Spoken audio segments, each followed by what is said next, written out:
In this video, I'm going to provide an example meaning or emotional learning tied to a misophonia trigger that makes it a threat, along with a simplified explanation for how to discover such a meaning and update it.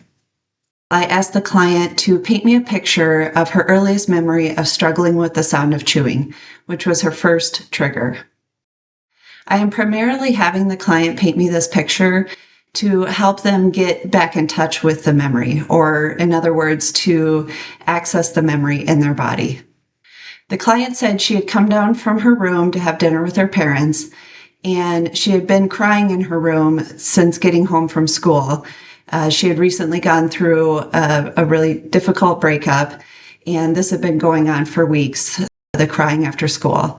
So when she got to the table, she felt it was fairly visible that she had been crying. She would just kind of push the food around on her plate, not eat much. She didn't have much of an appetite because she was feeling depressed. And her mom would start mowing down the bowl of chips. And she kind of jokingly said, like, my mom has a more aggressive way of biting into chips, which is something she didn't really like. So I had her just kind of notice what it was like in her body as she recalled this situation, just kind of seeing what sensations or emotions were present.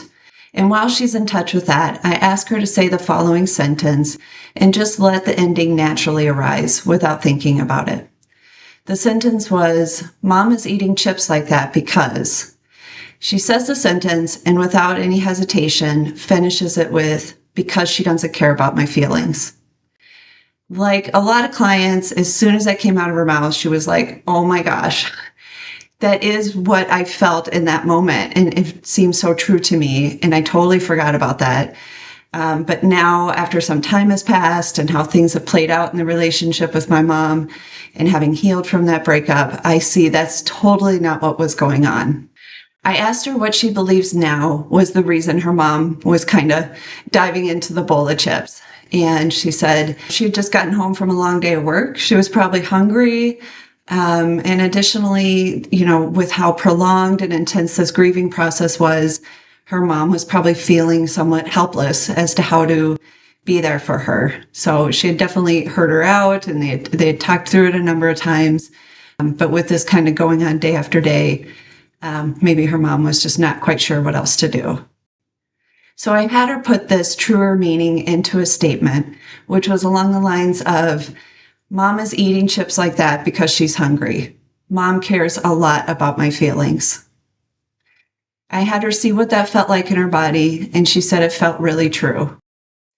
As I often do, I will have the client go back and forth between the old meaning or learning and the new meaning.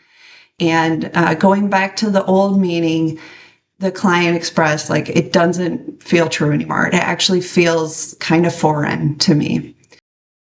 So now we no longer have "mom doesn't care about my feelings" attached to the sound of chewing. For some people, there are multiple threatening meanings attached to their misophonia triggers.